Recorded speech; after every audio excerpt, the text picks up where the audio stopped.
Bismillah, walhamdulillah, wa salatu wassalamu ala rasulillah, assalamu alaikum wa rahmatullahi wa barakatuh, and welcome to Institute Arabic Volume 2, Vocabulary and Grammar.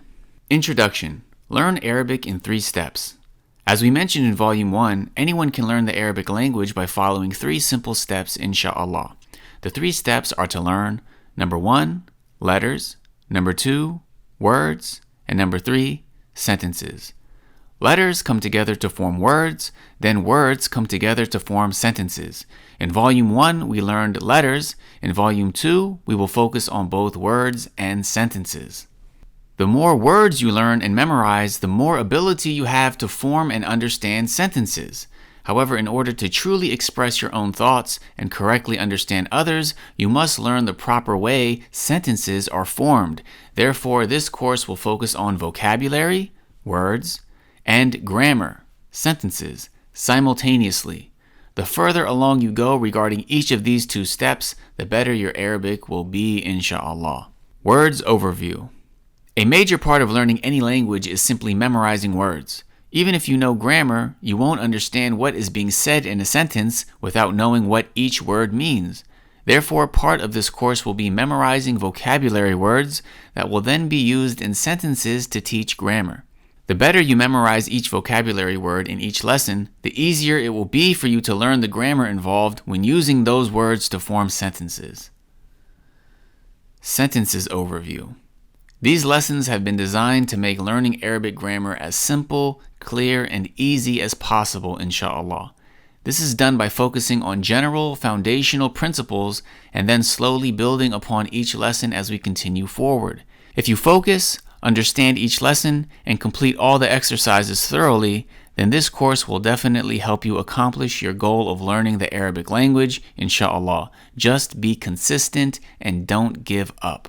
So that does it for the introduction, but before moving on to Lesson 1, I just want to emphasize that there is a prerequisite for this course, and that is knowing how to read. If you don't know how to read, then you can refer to Institute Arabic Volume 1. There's already an entire course available through Institute Academy that will teach you how to read, insha'Allah, but a major part of reading is practice.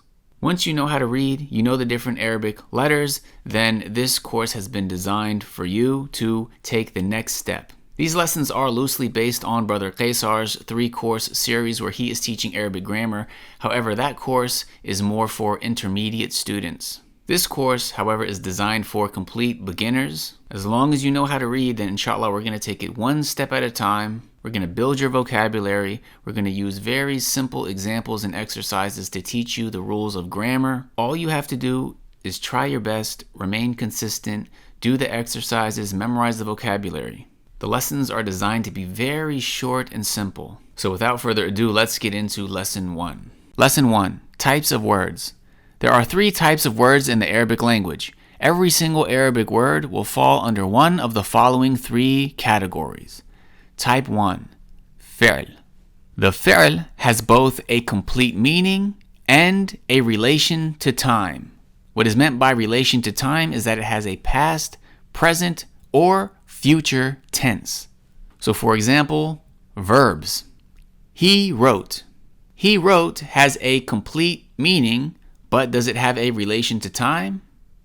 Yes, it is in the past tense. He wrote, meaning he performed the act of writing in the past. It's something that already occurred. She is reading. This has a complete meaning. Does it have a relation to time? Yes, she is reading now in the present tense. They will travel. This has a complete meaning. What is the relation to time? Well, this is in the future. They will travel in the future. This is the future tense. And another example of the fi'l is the command. For example, commanding somebody to read, sit, stand, eat. These are all examples under the category of fi'l. So moving forward, the next thing we want to do is look at some examples and build our vocabulary. So the first 4 examples here that we have are all going to be in the past tense, and they're also going to be referring to the 3rd person masculine. So we see in quotation marks, he blank. He went. He exited. He wrote. He studied. These are all examples of he doing an action in the past. ذهب, خرج, كتب, درس. So it's very important that you memorize each one of these vocabulary words. The next 4 examples are exactly the same, except instead of referring to he, we're going to be referring to she. So ذهب, he went, turns into ذهبت, she went. All we did was we added the letter ta with a sukoon at the end. And this is going to give you an idea about how the Arabic language works. All of these different vocabulary words that we are going over and that you're being asked to memorize, there is a particular reason. So inshallah, if you follow along, you will realize in the future why these examples were chosen. Kharaja, he exited, turns into kharajat, she exited. So you're going to want to memorize all of these vocabulary words, and then we're going to move on to the last section of this vocabulary list. And instead of referring to he or she, you're going to be referring to yourself, I. So ذهب, he went, turns into ذهبت, I went. Kharaja, he exited, turns into kharajtu, I exited. So this is not only building your vocabulary, but it's also giving you an idea about how the Arabic language works. The first 4 words that we learned, these all are just made up of the root. But then when we start conjugating it to refer to she or to I, we keep those same root letters. However, we might change a haraka here and there. We might add a letter here and there. So for the third person feminine past tense, we simply added a ta at the end with a sukoon. But then for the first person past tense, when we are referring to ourselves, we changed the haraka on the third root letter to a sukoon. Then we added a ta with a dhamma at the end. And as we move along, this is something that we are going to learn more about, all the different ways to conjugate. However, as I said, we're going to take it a step at a time and keep things simple. So for now, I just want you to memorize these 12 vocabulary words. And these all fall under the category of fi'l. They all have a complete meaning and they all have a relation to time. Type 2, ism. The ism has only a complete meaning and no relation to time. So think about how the ism differs from the fi'l. They both have a complete meaning. However, the fi'l has a relation to time. It has a past, present, or future tense, whereas the ism does not have a relation to time. So for example, nouns like student, boy, book, house, all of these have a complete meaning, but there's no past, present, or future tense. It doesn't have a relation to time. Adjectives as well. Big, heavy, intelligent, new. Complete meaning, but no relation to time. So there are many words that fall under this category, the ism. And we want to get started right away, taking a look at some examples and memorizing some vocabulary. So here we have names. Muhammadun, Aliyun, Khadijatu, Maryamu. These are all names. They all have complete meanings, but there's no relation to time, so they fall under the category of ism. People, such as mudarrisun, teacher, talibun, student. Things, qalamun, pen, kitabun, book. Places, masjidun, mosque, suqun, market. Adjectives, kabirun, big, qaribun, near. All of these fall under the category of ism. So you're going to want to memorize all 20 of these words. And then we have type 3, harf. The harf has an incomplete meaning by itself. So when we think back to the fi'l and the ism, both of those have a complete meaning. However, they differ regarding whether or not they have a relation to time.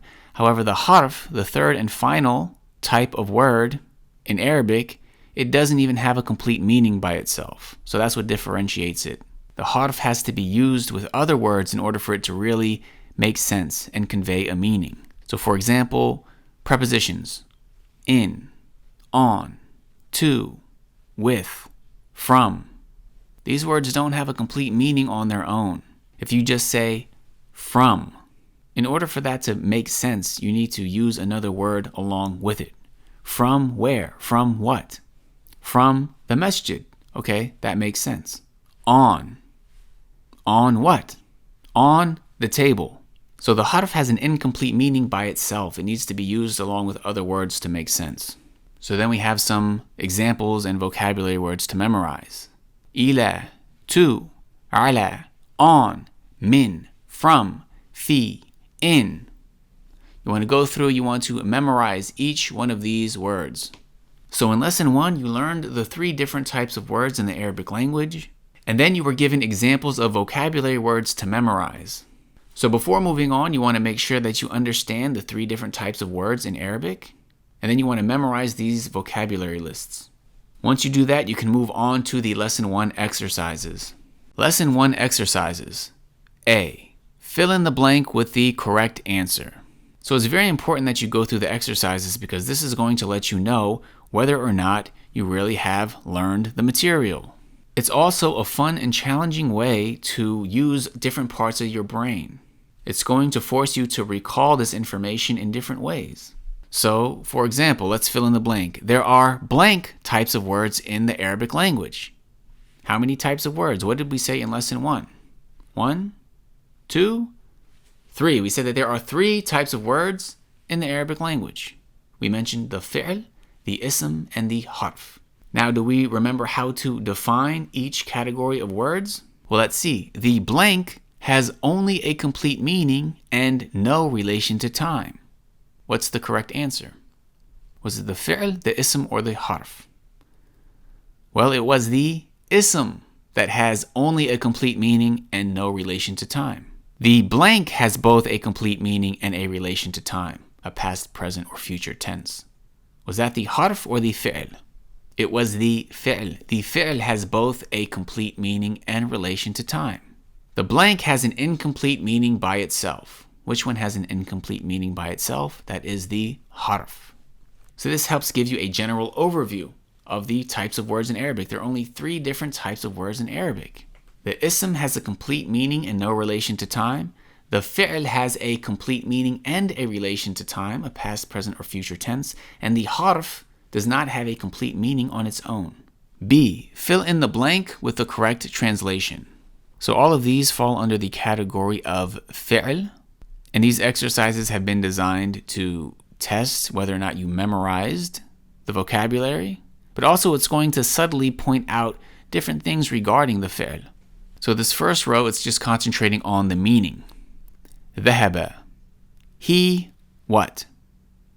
What does that word mean? ذهب. He went. Whereas the next row, it's focusing on who did the action. درست. Okay, we know studied. درست, studied. He studied, she studied, or I studied. Which is it? Which ends with a ta that has a sukun? She studied. And then the third row, we only have the English translation, so we want you to be able to recall the Arabic. If you memorize the vocabulary, you will know that ذهبت, she went. So it's very important that you go through and you complete the exercises. C. Fill in the blank with the correct translation. So now we want to focus on the ism. Did you memorize the vocabulary under the category of ism? قلم. What does that word mean? مكتب. What does that word mean? This is simply a test of whether or not you memorize these words. قلم means pen. مكتب means desk. So you want to go through and answer these. And then at the end, again, we want to see if you can recall the Arabic yourself. How do you say boy in Arabic? How do you say broken in Arabic? Well, if you memorize the vocabulary or if you go back and you check, you'll know that the way you say boy is waladun. So you're going to also want to make sure that you know how to write in Arabic. That's another way to help solidify the information in your head. Speaking, reading, listening, writing, all of this is going to help learn Arabic, inshallah. D. Fill in the blank with the correct translation. So here we move on to the third type of word, harf. Did you memorize the vocabulary? An. What does that mean? Fi. What does that mean? You're going to want to write down the translation underneath. And then we see the last row. We have the English, but we want you to write down the Arabic. How do you say on? What is the harf in the Arabic language? That means on. Which harf means from.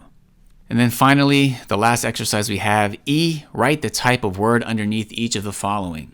So now, inshallah, you understand the meaning of each one of these vocabulary words. You memorize them. However, can you categorize them? Can you say which type of word each is? Is it a fi'l? Is it an ism? Or is it a harf? So take, for example, Khadijatu. Khadijatu. This is a name.